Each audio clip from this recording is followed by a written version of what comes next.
pescador.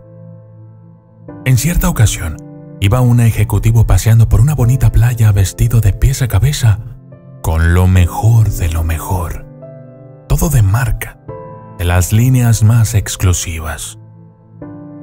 Eran las 2 de la tarde cuando encontró a un pescador que felizmente recogía sus redes llenas de peces y amarraba su pequeña barca.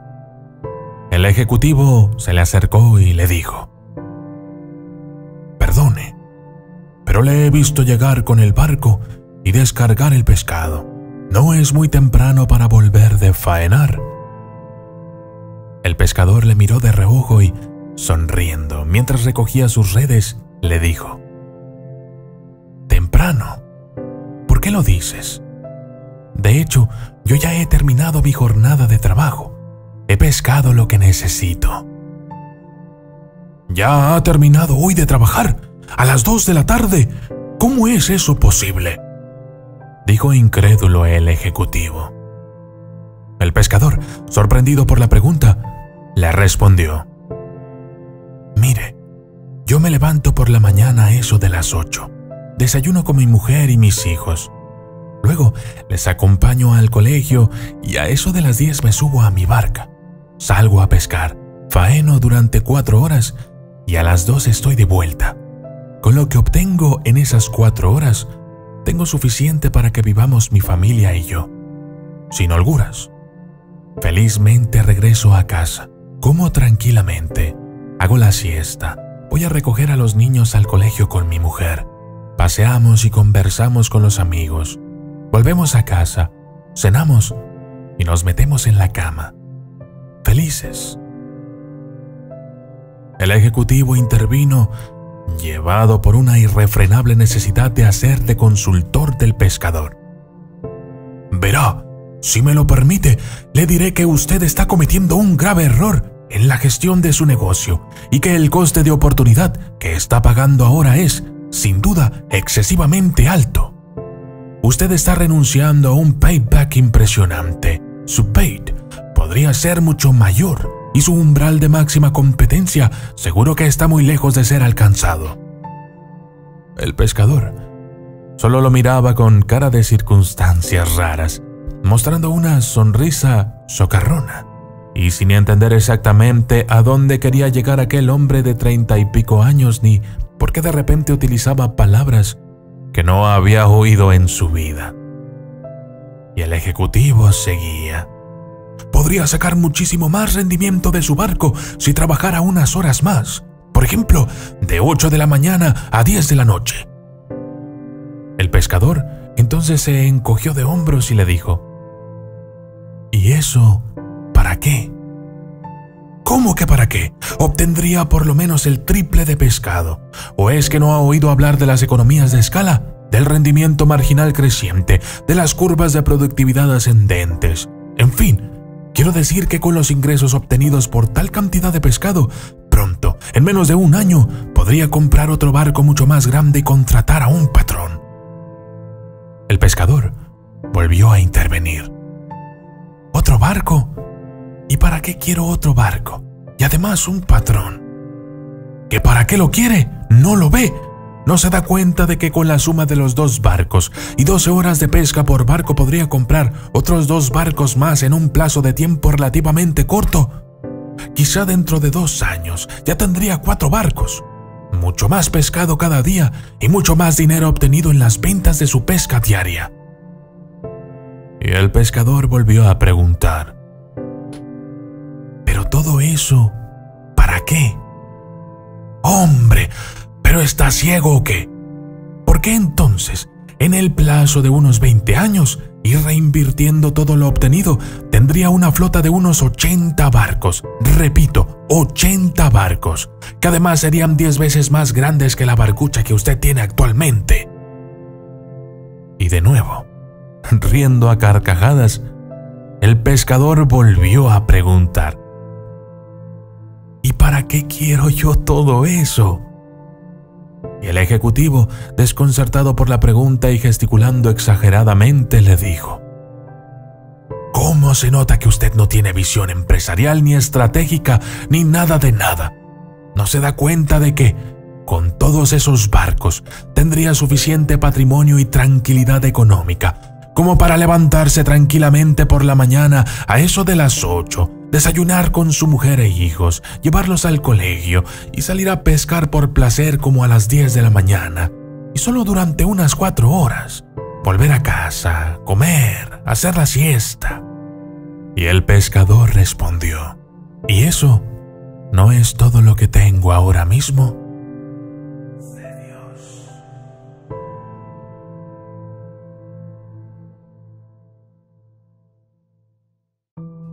Voy a decirte algo que seguramente te va a molestar y cuanto más te lo explique, más te va a molestar.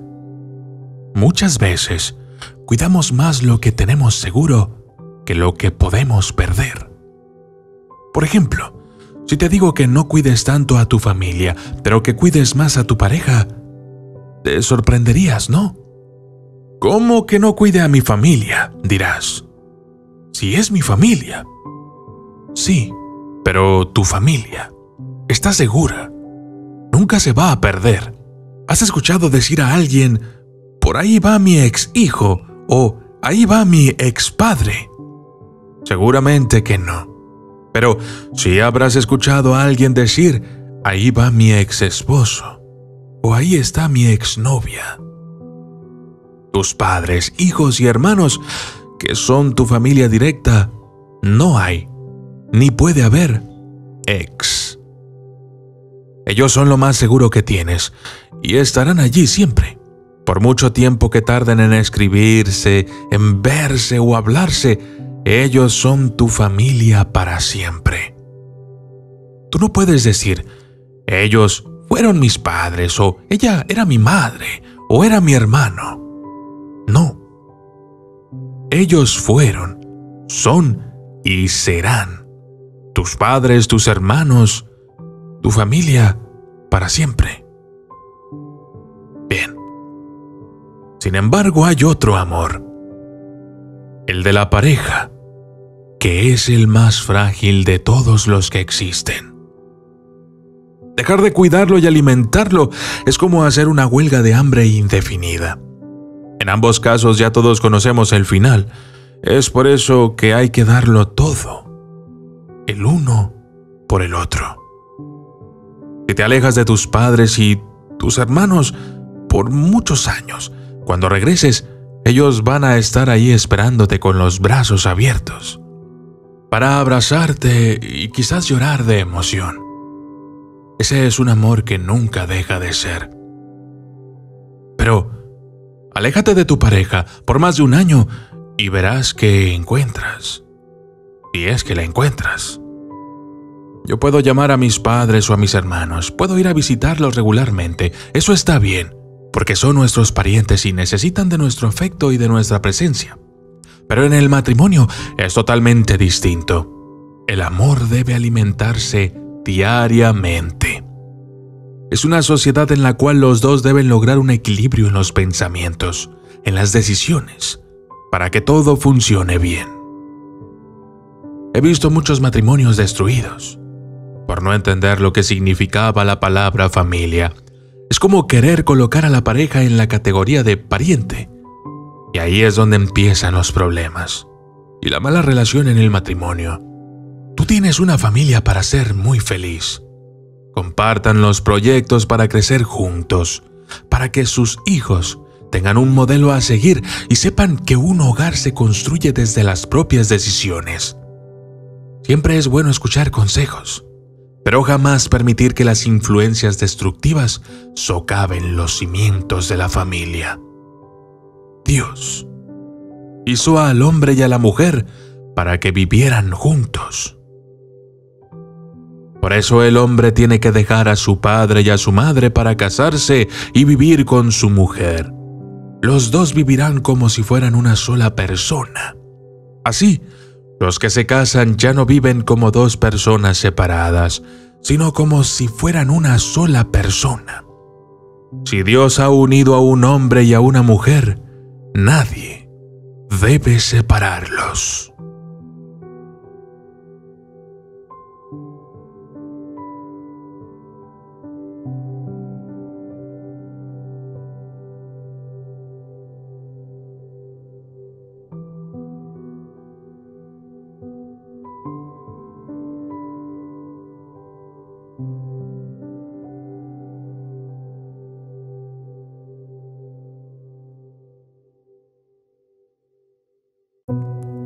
Reflexión sobre el matrimonio.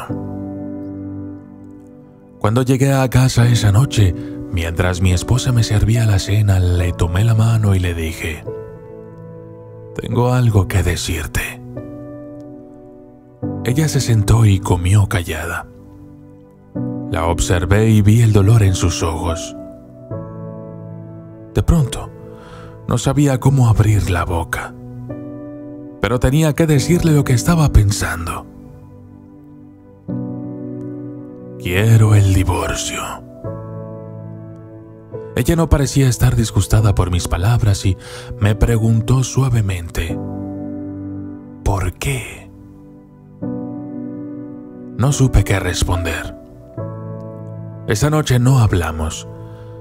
Solo escuché lo mucho que lloraba. Sabía que quería saber qué estaba pasando con nuestro matrimonio, pero no pude contestarle. Sucedió que ella había perdido mi corazón. Ahora le pertenecía a otra mujer, Johanna.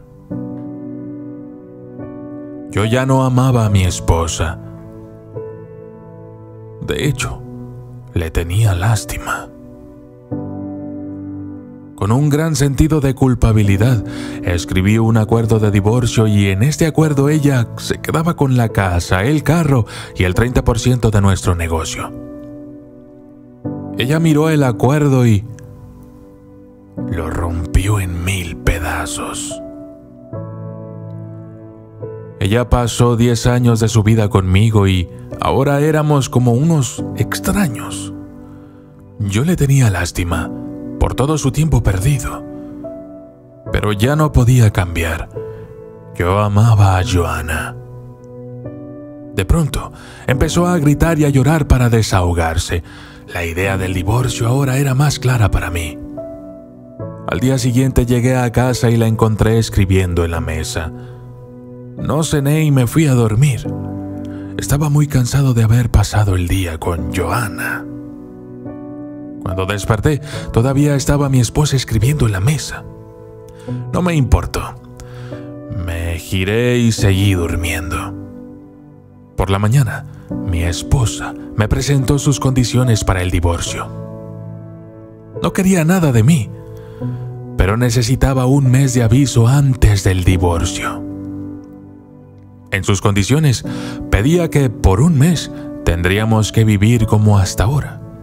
Vivir normal. Su razón era simple. Nuestro hijo tenía todo ese mes exámenes y no quería molestarlo con nuestro matrimonio quebrantado. Yo estuve de acuerdo.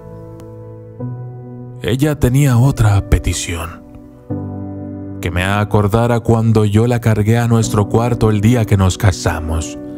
Me pidió que por ese mes, todos los días, la cargara del cuarto hasta la puerta de la salida en la casa. Pensé que se había vuelto loca, pero para llevar la fiesta en paz y para que firmara el divorcio después de ese mes, acepté. Le conté a Johanna lo que mi esposa me había dicho. Ella se reía en voz alta y decía que aquella petición era absurda, que no importara qué truco usara, tendría que darle la cara al divorcio. Mi esposa y yo no teníamos contacto físico desde que expresé mis intenciones de divorciarnos. Así es que cuando la cargué el primer día hasta la puerta de la salida, los dos nos sentimos mal. Fue un momento incómodo. Pero nuestro hijo caminaba detrás de nosotros aplaudiendo y diciendo: «Papá está cargando a mami en sus brazos». Sus palabras me causaron mucho dolor. Caminé los 10 metros con mi esposa en mis brazos. Ella cerró los ojos y me dijo en voz baja: «No le digas a nuestro hijo del divorcio». Afirmé con la cabeza, un poco disgustado. La bajé cuando llegué a la puerta y se fue a esperar el transporte para ir a su trabajo. El segundo día, los dos estábamos más relajados. Ella se apoyó en mi pecho. Pude sentir su fragancia. Me di cuenta que hacía tiempo no la miraba detenidamente. Ya no era tan joven, tenía algunas arrugas y algunas canas también. Era notable el daño de nuestro matrimonio.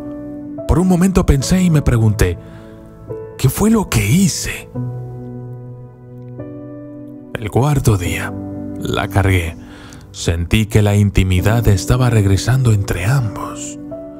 Esta era la mujer que me dio 10 años de su vida. En el quinto y el sexto día, seguía creciendo la intimidad. Pero de esto no le dije nada a Johanna. Pero cada día era más fácil cargar a mi esposa. Pensé que me estaba acostumbrando a cargarla porque era menos notable cargar el peso de su cuerpo conforme pasaban los días. Una mañana, ella estaba viendo qué ponerse. Se había probado muchos vestidos, pero ninguno le gustaba. Se quejó diciendo, «Mi ropa se ha puesto grande». Y fue ahí que me di cuenta que estaba muy delgada.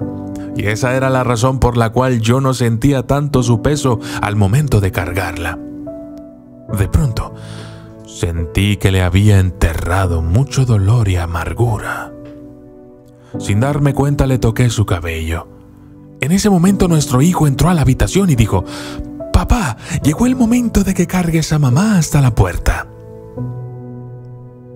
Para mi hijo, ver a su padre día tras día cargar a su madre hasta la puerta se había convertido en una parte esencial de su vida. Mi esposa lo abrazó.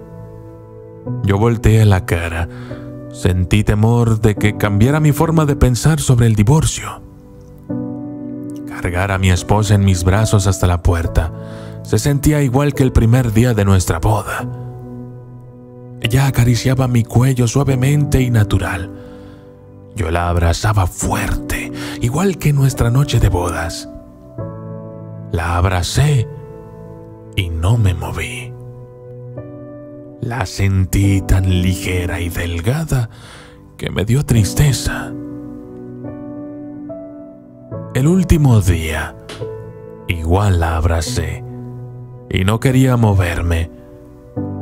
Quería que el momento durara mucho más. Manejé para la oficina. Un impulso dentro de mí me hizo cambiar de dirección. Al llegar a mi nuevo destino salí del auto, subí las escaleras y al tocar la puerta, Johanna me abrió. La vi a los ojos y sin vacilar le dije, «Lo siento, no voy a divorciarme de mi esposa». Johanna me miró con asombro. Quería explicaciones. Yo amaba a mi esposa y ella a mí. Era que entramos en rutina y estaba aburrido. No valoré los detalles de nuestra vida hasta que empecé a cargarla de nuevo. Me di cuenta de que debo y quiero cargarla por el resto de nuestras vidas. Johanna lloró. Me dio una bofetada y cerró la puerta. Bajé las escaleras, subí al auto, llegué a una florería. Le compré el regalo más hermoso que encontré. La joven de la florería me entregó una tarjeta, donde de puño y letra escribí, «Te cargaré todas las mañanas hasta que la muerte nos separe». Llegué a mi casa con flores en la mano y una sonrisa. Corrí y subí para encontrarme con mi esposa, pero ella estaba muerta. Le habían detectado cáncer y yo estaba tan ocupado con Johanna que no me di cuenta. Mi esposa sabía que estaba muriendo y por ese motivo me pidió un mes de aviso antes del divorcio para que a nuestro hijo no le quedara un mal recuerdo de la vida matrimonial de sus padres, para que no tuviera una reacción negativa. Por lo menos, le quedaría saber que su padre era un esposo que amó a su esposa hasta la muerte. Estos pequeños detalles son los que importan en una relación, no la casa, o el carro, o el dinero en el banco. Los detalles son los que crean un ambiente que te llevan a la felicidad. Trata de mantener tu matrimonio feliz. Comparte esta historia y quizás estés salvando un matrimonio. Recuerda suscribirte al canal de Dios. Todas las historias de fracaso son iguales. Se dan por vencidos cuando están a punto de entrar en el éxito. Y recuerda, no sabemos lo que tenemos hasta que lo vemos perdido.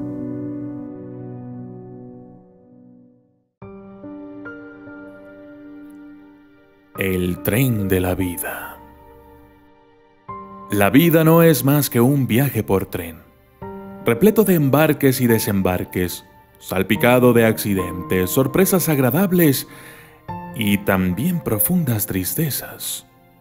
Al nacer, nos subimos al tren y nos encontramos con algunas personas las cuales creemos que siempre estarán con nosotros en este viaje. Nuestros padres. Lamentablemente la verdad es otra. Ellos se bajarán en alguna estación dejándonos huérfanos de su cariño, amistad y su compañía irreemplazable. No obstante, esto no impide a que se suban otras personas que nos serán muy especiales. Llegarán nuestros hermanos, nuestros amigos y nuestros maravillosos amores. De las personas que toman este tren, habrán los que lo hagan como un simple paseo. Otros encontrarán solamente tristeza en el viaje y habrá otros que circulando por el tren estarán siempre listos en ayudar a quien lo necesite. Muchos al bajar dejan una añoranza permanente. Otros pasan tan desapercibidos que ni siquiera nos damos cuenta de que desocuparon el asiento. Es curioso constatar que algunos pasajeros, especialmente aquellos que son muy queridos, se acomodan en vagones distintos al nuestro. Por lo tanto, se nos obliga a hacer el trayecto separados de ellos. Desde luego, no se nos impide que durante el viaje recorramos con dificultad nuestro vagón y lleguemos hasta ellos.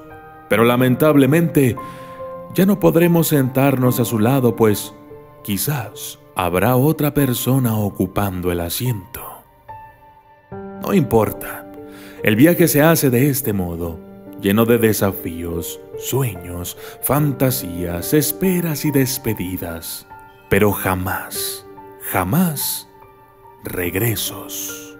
Entonces, hagamos este viaje de la mejor manera posible. Tratemos de relacionarnos bien con todos los pasajeros, buscando en cada uno lo que tengan de mejor. Recordemos siempre que en algún momento del trayecto ellos podrán titubear y probablemente precisaremos entenderlos, ya que nosotros también muchas veces vamos a titubear. Y habrá alguien que nos comprenda. El gran misterio, al fin, es que no sabremos jamás en qué estación vamos a bajar, mucho menos dónde se bajarán nuestros compañeros y ni siquiera el que está sentado en el asiento de al lado. Me quedo pensando si cuando baje del tren sentiré nostalgia. Creo que sí. Separarme de algunos amigos de los que me hice en el viaje será doloroso.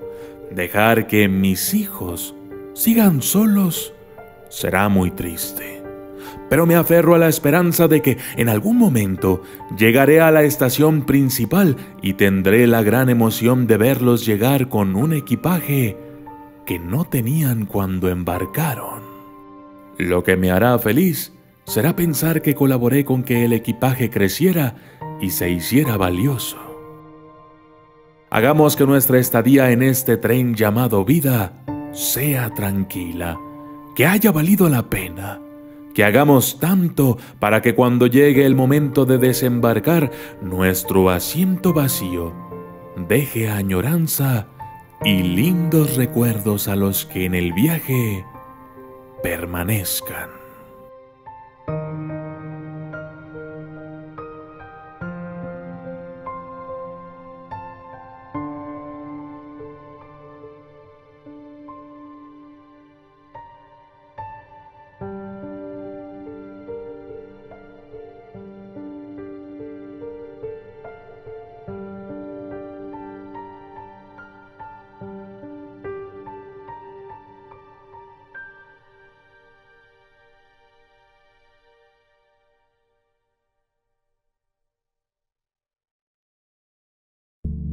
Antes de empezar esta meditación guiada, quiero que sepas una cosa.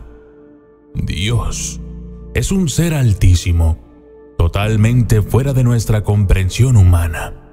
Nuestro cuerpo, así como nuestros sentidos, no son capaces de percibir a Dios en su verdadera naturaleza, la cual es otra, muy diferente a la naturaleza de nuestro mundo. Así es que hoy, Dios se va a mostrar ante ti, pero no en su forma totalizada e infinita, sino que se mostrará ante ti de la manera en que Él considere mejor hacerlo. Ya vamos a empezar. Cierra tus ojos, sigue mi voz. Nada debe preocuparte. Estás bien, en un lugar seguro. Siéntete en paz. ¿Notas tu cuello? Siéntelo. Y a continuación te pediré que tomes aire. Espera, aún no lo hagas. Primero escucha las instrucciones. Tomarás aire llenando tus pulmones y estómago con él. Y cuando te diga que lo sueltes, relajarás tus hombros y tu cuello al mismo tiempo que exhalas. Entonces, soltarás toda la tensión acumulada los últimos días y permitirás que la energía fluya hacia tu cerebro. ¿Todo listo? Bien. Inhala profundo. Mantén el aire unos segundos y ahora suéltalo. Relaja tus hombros y tu cuello. Una vez más, inhala profundo. Mantén el aire unos segundos. Y ahora, suéltalo. Relájate. Ahora quiero que imagines que estás flotando en medio de una gran nube blanca. Ahí, todo es tranquilo. No hace frío, ni hace calor. Todo ahí es calma, paz y comodidad. Respira y sigue flotando.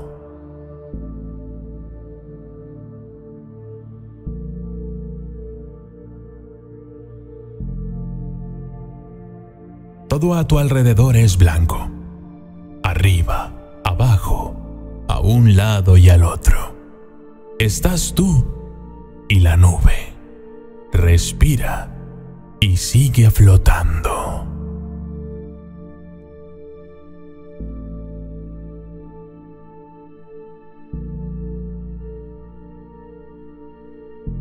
De pronto una cálida y agradable luz se ve difuminada en la parte de arriba. Mírala. Quiero que vayas hacia ella. Quiero que vueles hacia ella. Acércate. Eso. Muy bien. Poco a poco, cada vez más y más. Conforme te acercas, todo se está poniendo más claro y descubres que la luz proviene de una puerta que alguien acaba de abrir para ti. Pero espera, aún no entres. Antes de que lo hagas, debes saber que lo que hay detrás de esta puerta es la dimensión del pasado, de tu pasado. Cuando tenías 7 u 8 años y eras tan feliz. Ahora, entra y cierra la puerta cuando lo hagas. Listo, muy bien. Adentro estás tú. Estás feliz. Estás viéndote a ti cuando aún eras un ser puro e inocente. De pronto, esa personita se acerca contigo y te entrega una pequeña bolsa de tela con algo en su interior.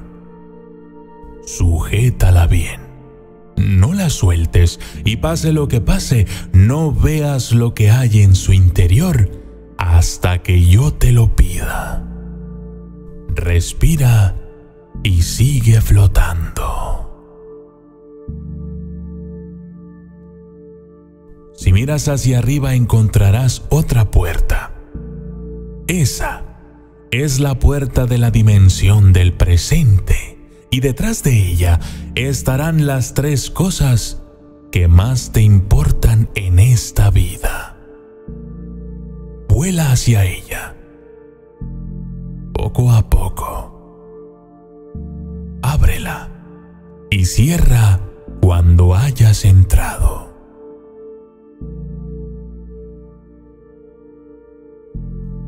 Listo. Ahí están. Esas 3 cosas que ves ahí son las 3 cosas que más te importan en la vida. Y cada una de ellas tiene un significado. Dios las puso en tu vida por alguna razón. Admíralas. Respira y sigue flotando.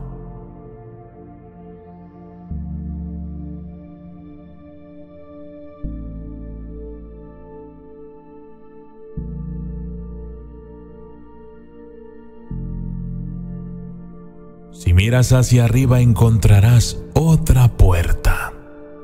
Esa es la puerta del gran salón de Dios.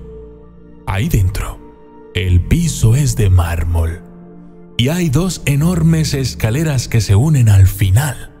Entra y cierra la puerta cuando lo hagas. Bien. Ahora ya no puedes volar. No puedes levitar como antes. Estamos en una dimensión que nos impide hacerlo. Nuestros pecados, nuestras manchas, nuestras culpas y nuestros malos hábitos pesan tanto que ahí es imposible que logremos flotar con estabilidad. Así es que, desde ahora, tendremos que caminar y subir estas escaleras. Puedes elegir la escalera de la izquierda o puedes elegir la escalera de la derecha. Cada una tiene un significado diferente. Elige la que tú quieras. Respira y comienza a subir.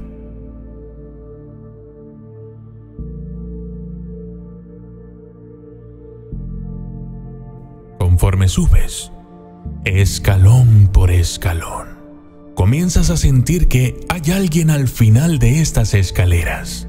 Hay alguien esperándote allá arriba. Respira y sigue subiendo.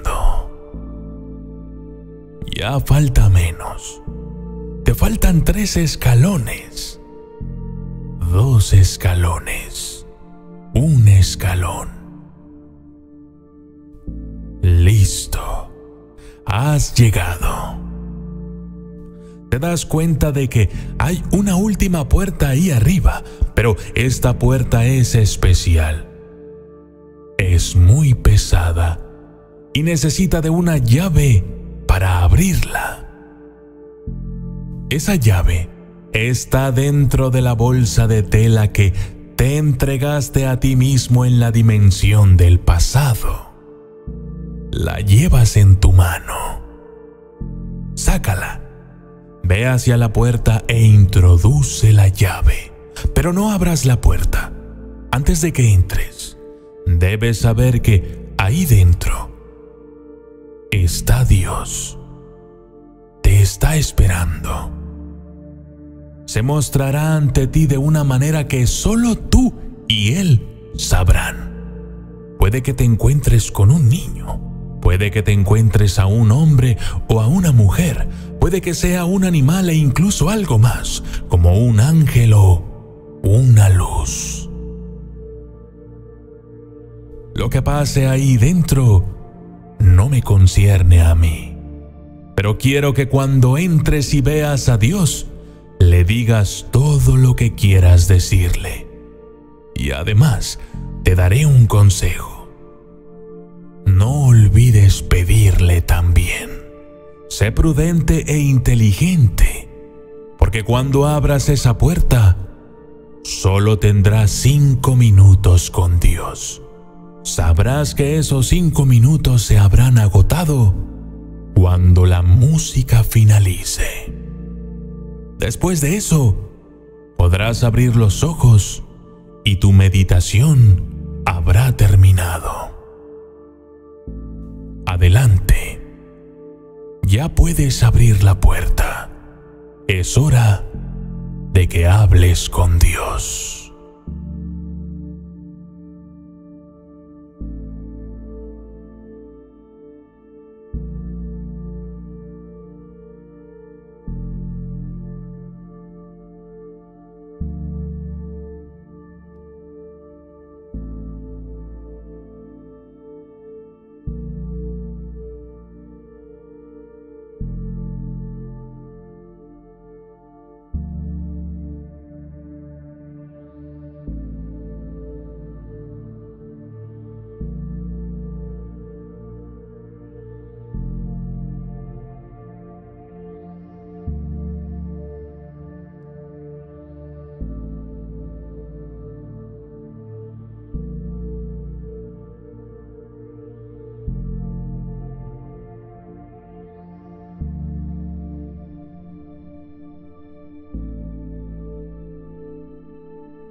La hormiga desmotivada. Había una hormiga que llegaba temprano a su trabajo todos los días y comenzaba su jornada inmediatamente. Hacía todo con dedicación y excelencia. Era una hormiga muy productiva y estaba feliz con su función. Como la hormiga era muy dedicada, trabajaba por su cuenta.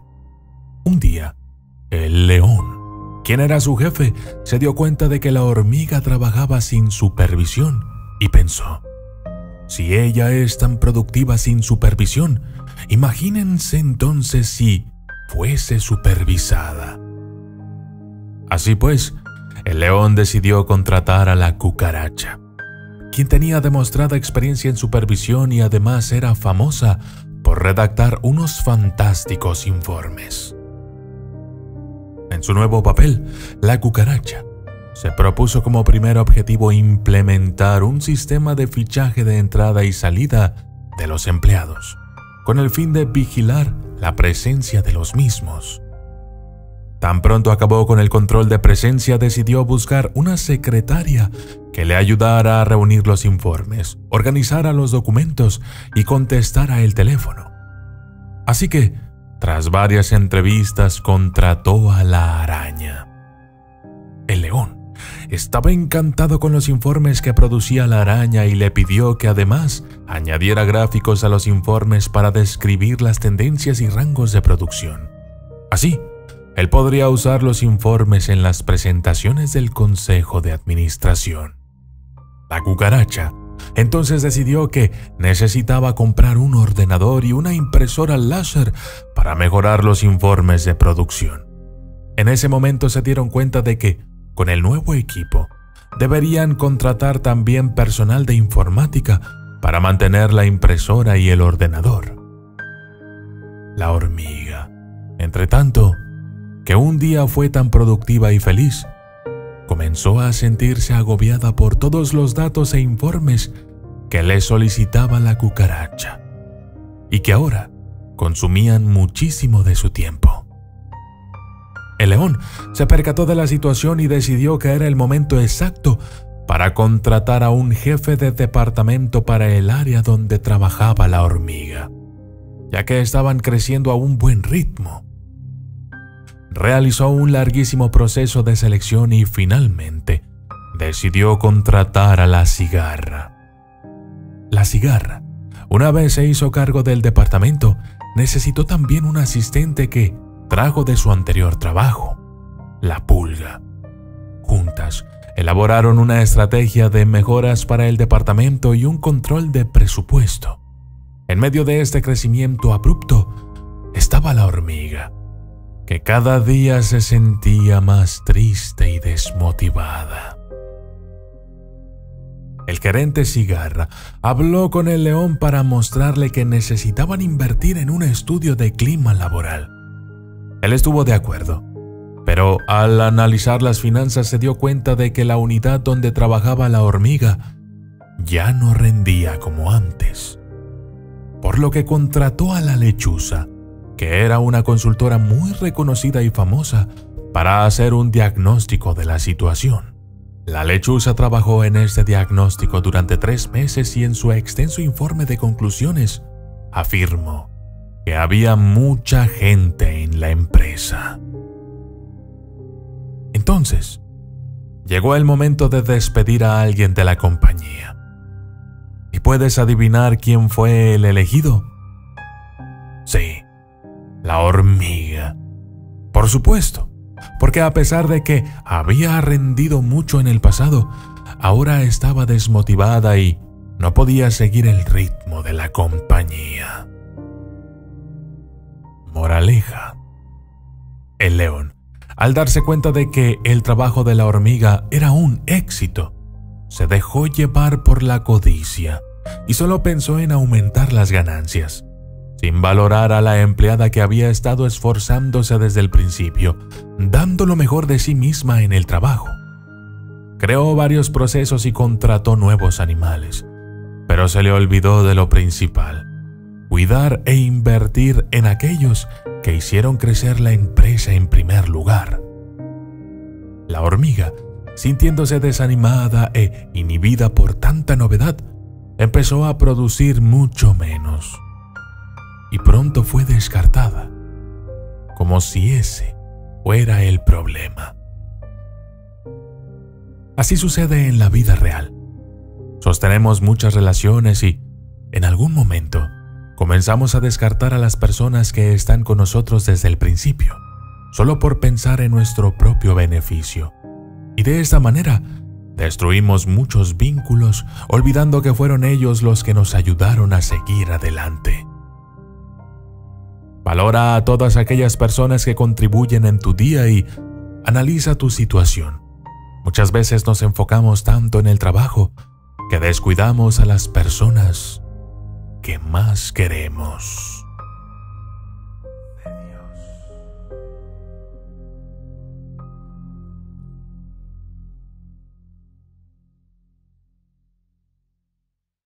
El hilo mágico. Pedro era un niño muy vivaracho. Todos le querían, su familia, sus amigos y sus maestros, pero tenía una debilidad. Era incapaz de vivir el momento. No había aprendido a disfrutar el proceso de la vida. Cuando estaba en el colegio, soñaba con estar jugando fuera. Cuando estaba jugando, soñaba con las vacaciones de verano. Pedro estaba todo el día soñando, sin tomarse el tiempo de saborear los momentos especiales de su vida cotidiana. Una mañana, Pedro estaba caminando por un bosque cercano a su casa. Al rato, decidió sentarse a descansar entre la hierba y al final se quedó dormido. Tras unos minutos de sueño profundo, oyó a alguien gritar su nombre con voz aguda. Al abrir los ojos, se sorprendió de ver a una mujer de pie a su lado. Debía tener unos 100 años, y sus cabellos eran blancos como la nieve. Caían sobre su espalda como una apelmazada manta de lana. En la arrugada mano de la mujer había una pequeña pelota con un agujero en su centro, y de él salía un largo hilo de oro. La anciana le dijo: Pedro, este es el hilo de tu vida. Si tiras un poco de él, una hora pasará en cuestión de segundos, y si tiras con todas tus fuerzas, pasarán meses, e incluso años en cuestión de días. Pedro estaba muy emocionado por este descubrimiento. ¿Podría quedarme la pelota?, preguntó, y la anciana se la entregó. Al día siguiente, en clase, Pedro se sentía inquieto y aburrido. De pronto recordó su nuevo juguete. Al tirar un poco del hilo dorado, se encontró en su casa jugando en el jardín. Consciente del poder del hilo mágico, se cansó enseguida de ser un colegial y quiso ser un adolescente, pensando en lo emocionante que esa fase de su vida podía ser. Así es que tiró una vez más del hilo dorado. De pronto, ya era un adolescente y tenía una bonita amiga llamada Elisa. Pero Pedro no estaba contento. No había aprendido a disfrutar el presente y a explorar las maravillas de cada etapa de su vida. Así es que sacó la pelota y volvió a tirar del hilo, y muchos años pasaron en un solo instante. Ahora se vio transformado en un hombre adulto. Elisa era su esposa y Pedro estaba rodeado de hijos. Pero Pedro reparó en otra cosa. Su pelo. Antes era negro como el carbón y ahora había empezado a encanecer. Y su madre, a la que tanto quería, se había vuelto vieja y frágil. Pero él seguía sin poder vivir el momento, de modo que una vez más tiró del hilo mágico y esperó a que se produjeran cambios. Pedro comprobó que ahora tenía 90 años. Su pelo negro se había vuelto blanco y su bella esposa, vieja también, había muerto unos años atrás. Sus hijos se habían hecho mayores y habían iniciado sus propias vidas lejos de casa. Por primera vez en su vida, Pedro comprendió que no había sabido disfrutar de las maravillas de la vida. Había pasado por la vida a toda prisa, sin pararse a ver todo lo bueno que había en el camino. Pedro se puso muy triste y decidió ir al bosque donde solía pasear de muchacho para aclarar sus ideas y templar su espíritu. Al adentrarse en el bosque, advirtió que los arbolitos de su niñez se habían convertido en robles imponentes. El bosque mismo ahora era un paraíso natural. Se tumbó entre la hierba y se durmió profundamente. Al cabo de un minuto, oyó una voz que le llamaba.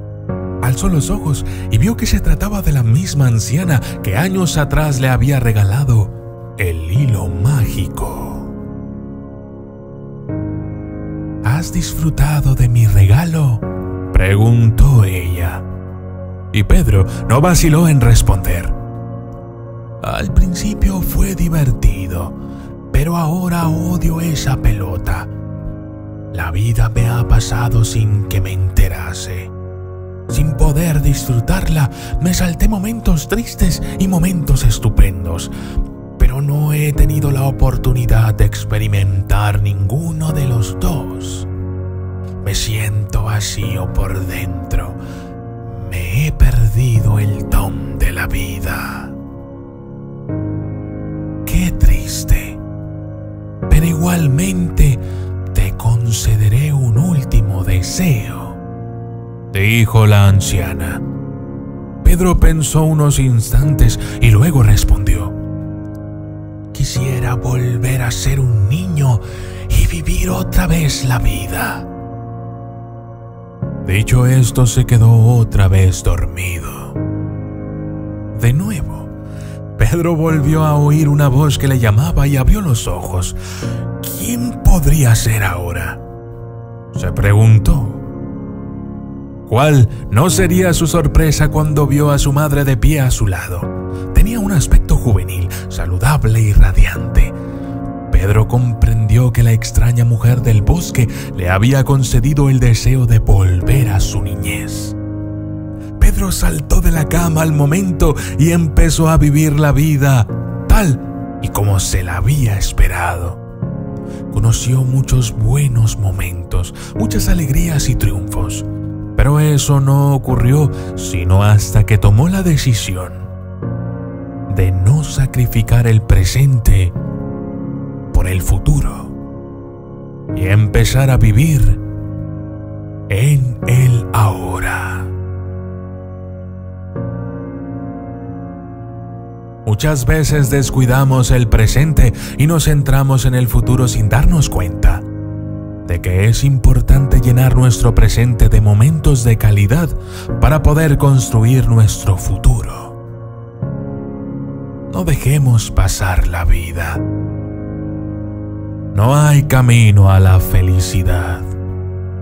La felicidad es el camino.